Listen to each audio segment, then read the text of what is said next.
Oh, well, hello. I was going to play some music in because I put some kind of Celtic music in there.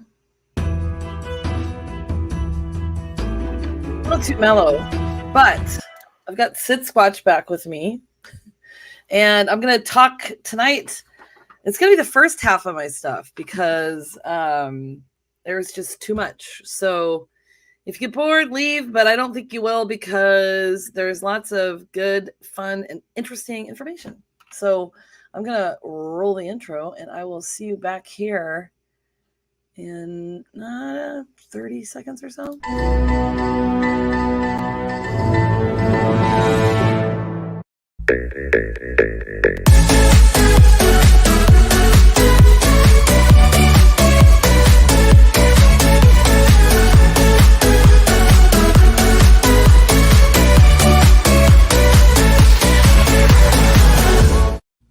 Boom! Let's do this. Okay, hi. I keep forgetting to mention. So Jen Taylor reminded me of this app. So I'm going to talk. It's Atlas Obscura, and you saw it on here. Look, if I take this out for a second.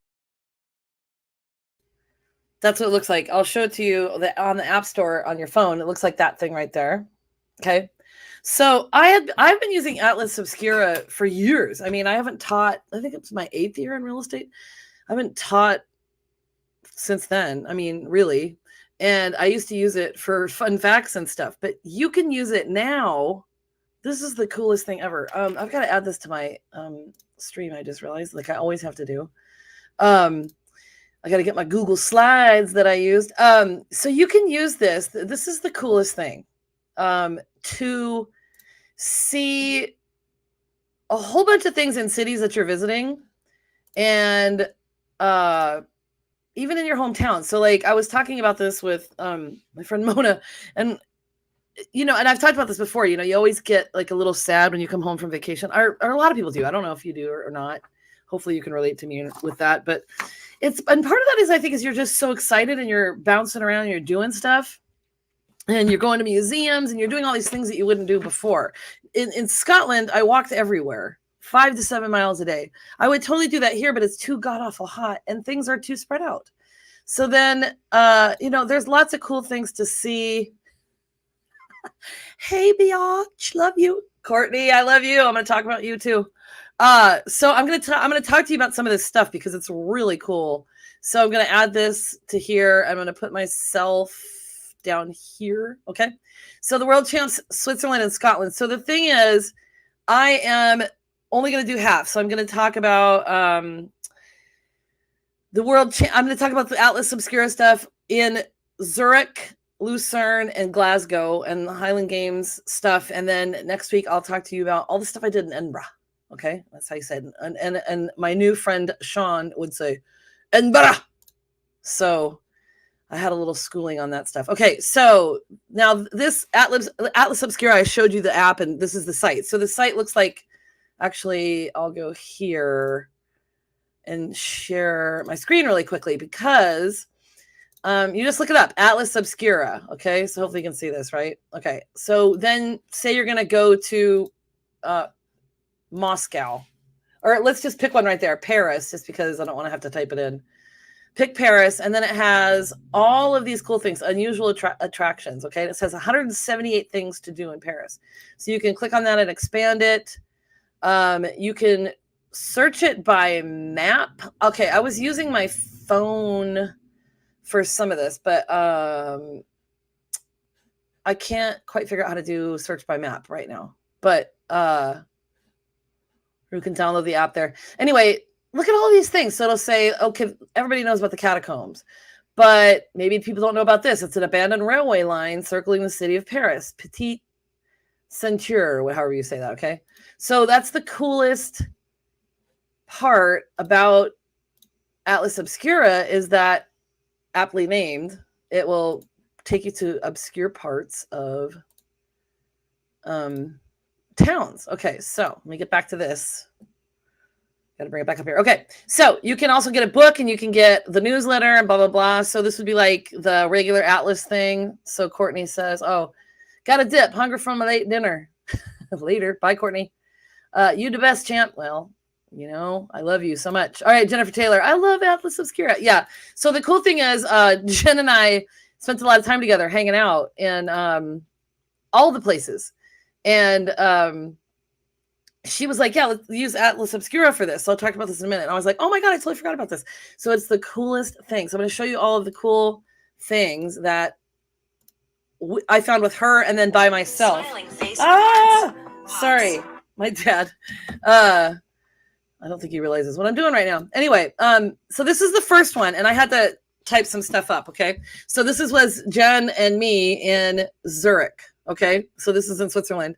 So this is the Heureka Useless Machine. It's one of a series of no-purpose kinetic artworks by a Swiss sculptor called Jean Tinguely. I'm probably butchering the name. So this person, I don't know if it's a guy or girl, was a Swiss sculptor famous for his no-purpose kinetic artworks, such as this useless machine. So this is actually my pictures. We talked about it. We couldn't get like a good angle because there's lots of construction going on over there. So the title Heureka is in ancient Greek for I've got it. This is meant to be ironic. The sculpture created in 1964 is an allegory of consumerism in advanced industrial societies. The machine churns and churns, but with no purpose, just absurdity. Okay, so that's kind of cool. This is us, obviously, tooling around Scotland, looking super cool. What do we keep calling these, Jen? Parkas? In our a parka tarp poncho, okay? And actually, we got lots of attention. People are like, "Let me guess, you're from Scotland?" And we're like, "No." This, I don't have any names for this, but the place where it was that machine was, they have other interesting sculptures. I don't know what this lady is, but just cool stuff. And that's Jen and I. We actually got very excited because we had walked. This day we walked almost 10 miles, and I was like dying. I was wearing those sandal things you're looking at, and they're actually like barefoot sandals, so they're like meant for walking around.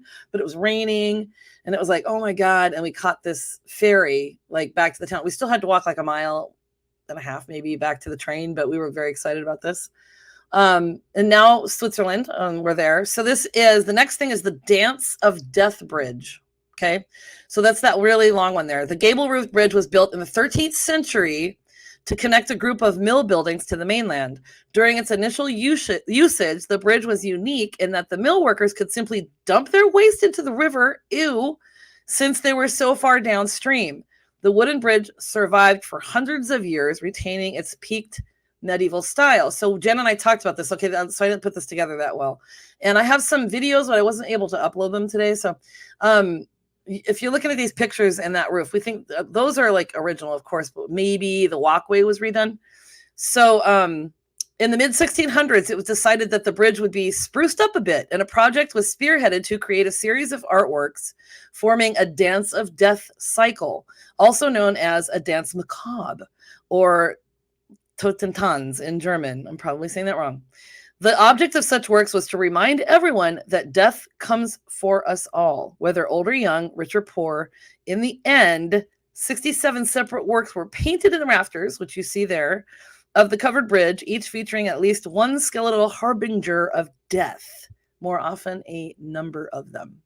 So I'm sorry I don't have it close in to see that, but they're coming to drag people to the afterlife. Monks, knights, nuns, and their beggars are all seen being taken by death, no matter their life. So the cool thing too is I got this information directly from Atlas Obscura. This is some views from the bridge there. Beautiful, right? The city. Okay, this is the Lion of Lucerne. So it's actually spelled Luzern. It's a memorial commemorating fallen Swiss guards of the French Revolution, and it's been called the saddest stone in the world. Okay, so it was created to remember the hundreds of Swiss guards who were massacred during the French Revolution. The Lion of Lucerne was emotionally evocative enough to garner the attention of none other than Mark Twain. Oh, I don't think I put that in there, but it was carved directly into the wall of a former sandstone quarry in Lucerne. This lion statue sees the regal beast dying from a spear wound, which is marked by a shield bearing the mark of the French monarchy. The remarkably large monument was etched from the stone in 1820 and measures a remarkable 10 meters in length and 6 meters in height. And so you can see how far away we are from it. It's Beautiful, though.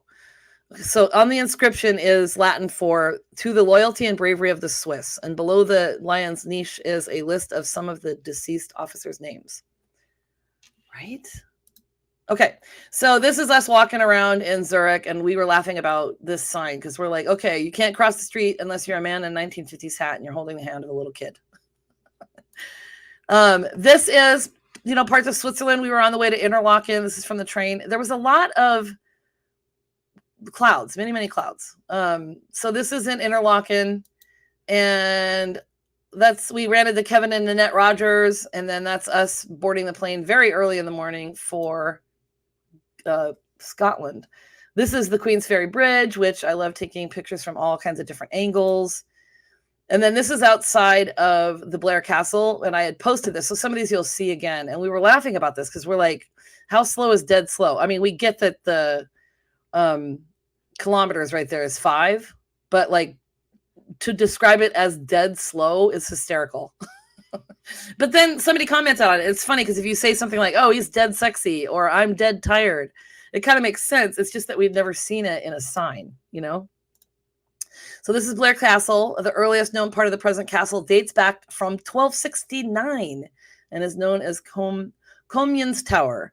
And like I said, I don't have any videos. You get to do cool things like this, take these neat pictures.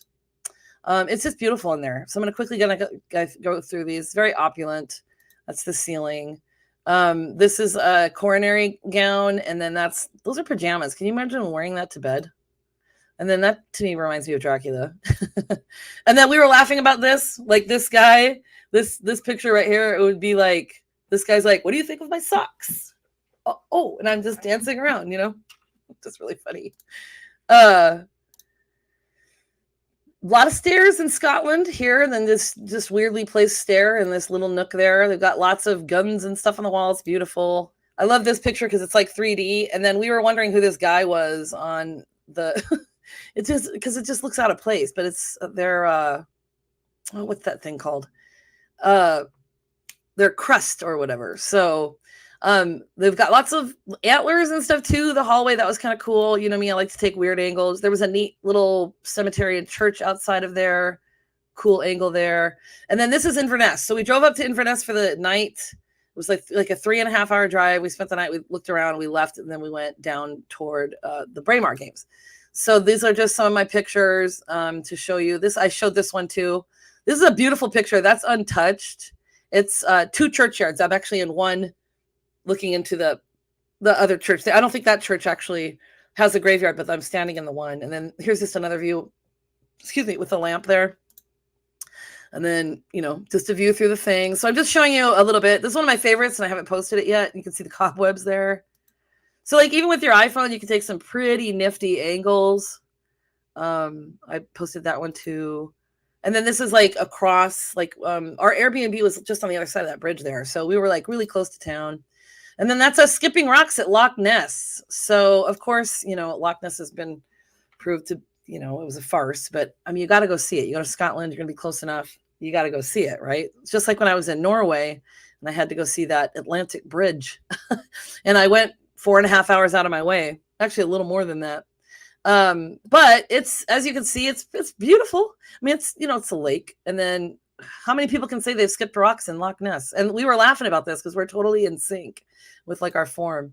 Okay, here's a couple of people I met on the train to Glasgow. That's Gerald. He's actually from New York, but he was living in London, and he's been living in Glasgow for like 5 years. Not Glasgow, Scotland for like 5 years. He loves it. We had a really nice chat on the train. And then I wrote the names of these 2 people that I'm standing in front of on this side. And I was walking around. I was on my way to the necropolis, which I'll talk about in a minute. And they were like, do you want to see the museum? And I was like, can I? And it was just this little museum. And we just talked, and they turned off lights for me so I could take better pictures. And we took a picture, and they were just like super friendly people. Like the best thing I learned about Scotland is everybody's super friendly. This is, okay, now we're back to Atlas Obscura stuff. This is the Duke of Wellington statue. And I was so mad about the cone being on his head and then another one under his arm. But it's a monument. This is a monument that has been wearing a traffic cone or hat for decades. And the locals love it. Okay, so this statue is located just outside of Glasgow's Gallery of Modern Art and has graced the city's urban center since its establishment in 1844. So, like, the craziest thing to me is how you're just walking around these places, and of course, our country is only what 250 years old or so. It's just crazy how historic and amazing like these places are. So, sometime during the 1980s, cheeky passerbys began climbing the proud equestrian statues and placing a traffic cone on the Duke's head. No one's sure who started it, but inebriated tricksters kept replacing the traffic cone each time the city would take it down. The image of the Duke with this bright orange hat became so common that most came to accept it as the standard look. It became a popular photo spot for visitors. The prankish practice does not seem to symbolize anything greater than the playful spirit of certain Glaswegians, but that seems to have been more than enough to make sure the Duke of Wellington's head will not get cold anytime soon. They actually wanted to remove it, and they threw like a big fit. It's pretty interesting. This is the Trongate cherub, and the interesting thing about this is I looked around forever for this. So you'll get on the app, and then it'll give you directions too. And then it'll say it's in the northwest corner, blah, blah, blah. And I didn't quite read all the things. And so I looked and looked and looked, and I was getting frustrated. Couldn't find it. And then finally I saw it. Okay. And this is an angelic yet demonic looking figurine presiding over one of Glasgow's most ancient streets. Oh, am I?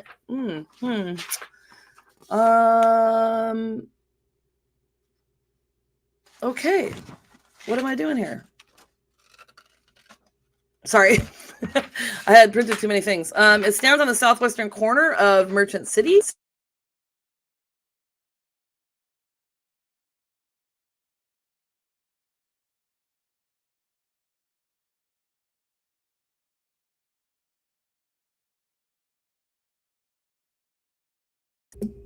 Oops, I don't know what you missed. I accidentally hit mute, I guess. Anyway, this is on the southwest corner of Merchant City, a hip and prosperous suburb of Glasgow. It's adjacent to a Reformation building, period building known as the Tron Kirk, which is along with its impressive 16th century clock tower, they formed an area that became known as the Tron Gate. It has been reported that several unscrupulous merchants who cheated on the taxation system either had their noses pinched or ears removed for their thievery, and it's believed that the ears were then nailed to the building's posts. This is where the term earmarked is said to have originated. Crazy, right? Okay, so this is the Glasgow necropolis, and this is 50,000 bodies are buried there. It's respectful to the dead, safe and sanitary to the living, dedicated to the genius of memory, okay? 37 acres is the necropolis, and it sits on a hill adjacent to the Glasgow Cathedral, which is beautiful also. Monuments of every architectural style are here. And in 1832, the Cemeteries Act was passed in Britain, which allowed burial for profit. Before the act, the parish church held full responsibility for burying the dead. At that time, Glasgow had a growing population with fewer folks attending church, and the city was one of the first to take advantage of the act. But I'll show you a few pictures. It's beautiful. You know me and my love of graveyards. Amazing. So it's massive. Like, I didn't even see the whole thing. And there's one of my cool, like, you know, little pictures again. And then we're off to the Scotia Bar, which is the oldest pub established in 1792, okay? It claims to be the oldest surviving pub in Glasgow, and the pub's age is apparent from the wood beams of the low ceiling, the match strikers screwed to the front of the L-shaped bar, and the brass taps. During the 1960s and 70s, the pub was a haven for folk singers, poets, and other performers. Singer Gary Rafferty and comedian Sir Billy Connolly got their start playing at the Scotia with their band and Humble Bums. Oh, the Humble Bums. I'm like, what's that? Later, as the stories from the Scotia Bar would become a fixture in Connolly's stand-up. So, a few of the former patrons and employees are rumored to haunt the pub. Reported sightings include a woman in a white wimple who sits at the bar or in the snug. Okay, I don't know these words. I should have looked them up. The Green Lady, a barmaid in a velvet green dress who walks up and down the length of the pub, and the ghost of a manager who hanged himself in the pub cellar. There have also been claims of the ghost of a young boy playing in the doorway, thought to be the spirit of the former owner's son. I went to so many places that were supposedly haunted The Holiday Inn Express thing in the back kind of ruins it there, but these are some nice people I met. Randy, Linda, and Sean. Sean's the one on the far right there, and he lives there. He's a regular there. Randy and Linda were there walking this crazy, I don't know, 15 miles a day, 100-something miles or whatever. Like super active people and fun. We enjoyed beers together and had a lot of laughs, and now we're Facebook friends. So I loved it. And this is from the World Champs in Switzerland. That's Courtney, who had to leave. I won. She took second. We are always laughing. We always say it doesn't matter who wins between us. This is after a long day in the rain and competing, and everybody was competing in the mud. And this is Braemar. I wanted to show you the video too, but Braemar is the oldest games in Scotland. This is the first time that they allowed women. This was a big deal. This is the first time they allowed women to compete there, and they were pretty they really didn't want to let us on the field, but then they let us on the field, and then they ended up being really nice, and they were very supportive and great, but it was hard to get on the field, and we were a little nervous about it. And once we did, they allowed us to throw. Had to throw the men's weight, so we threw the men's light hammer, lightweight for distance, and the light stone. And so I think we started throwing around 10, maybe 10:30. We were done by 11:30. It only took about an hour. They run pretty efficient games. This is the Highland Games people that got to go. Jennifer Taylor, Laura Anthony, Susan Richter, I think is her last name. Oh shit, I forgot. Miranda, I forgot her last name. Sorry. I'm such a terrible person. I've been tagging them. And then Rick, I think Erickson. He's from Phoenix, so we met him there. So there's a bunch of Americans throwing. That was pretty cool. And then, of course, toast at the end. Brewer, thank you. Miranda Brewer. She's adorable. Look at her. Look at that little face back there. Thank you. I don't use people's last names too often. All right, so then we're all doing a shot there. Of course, with Glenn Fiddick, it was great. And then this is a group of Miranda. I think you're on the end there. This is a group of what are they called? Jennifer said you remembered Rick and I remembered Erickson. Yeah, that's awesome. These are tug of war people. Like they do the awesome games there at the Braemar Games. They do all kinds of stuff, running and all kinds of stuff. And then, of course, they wanted to be picked up. So Susan and Laura picked them up. Tug of war. Oh, yeah, Jennifer says tug of war. Yeah, I know. It's taken me forever, right? And then I took a picture with a guy there, and this is some fans. So the coolest thing about throwing at Braemar was that the crowd loved it.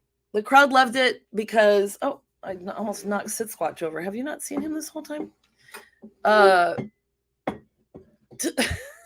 Anyway, the crowd loved it. They had a blast. We took a bunch of pictures with them. Everybody was super friendly. We got a lot of hugs.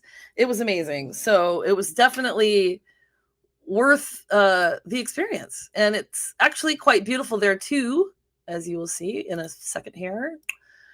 That's just outside. That's Braemar Village. And then, of course, I'm taking, cool, obscure photos again. And that's just all of us after the games. Just a picture together. Jennifer Taylor, if you're still watching, I don't remember these guys' names. I know Pete Hart. That's the guy sitting down with his hand like this. He's the one that runs the games. This is in Blairgowrie, which is south of Braemar, northeast of Edinburgh. And the guy standing is a world record holder of the hammer, but the guy sitting there beat his hammer record, light hammer, I believe, 150 feet. Stephen King. Oh, yeah, that's right. And Bruce, I don't know how to say it, Atkin? 150 feet, right, Jen? I mean, insane. Like these guys, holy cow. It's a little intimidating throwing hammer in front of them. Okay, this is a hilarious story. Jen will remember this guy's name. I feel like it was Jamie, but I'm probably wrong. And I can't remember the other guy's name. So Jen says 155 light hammer record. Is that not insane? Insane. You guys look it up. I mean, it's crazy. Okay, so this, I feel like the guy on the left is from Canada. I know. I don't remember the other guy's from. I feel like his name's Jamie. But that picture of that guy without a shirt on, it was some funny thing. So the short story is that he threw like a really good hammer. He ripped his shirt off, and some photographer took the picture. But actually, like, see, Jamie from Canada, I was right there, and Kyle Randall. So there you go.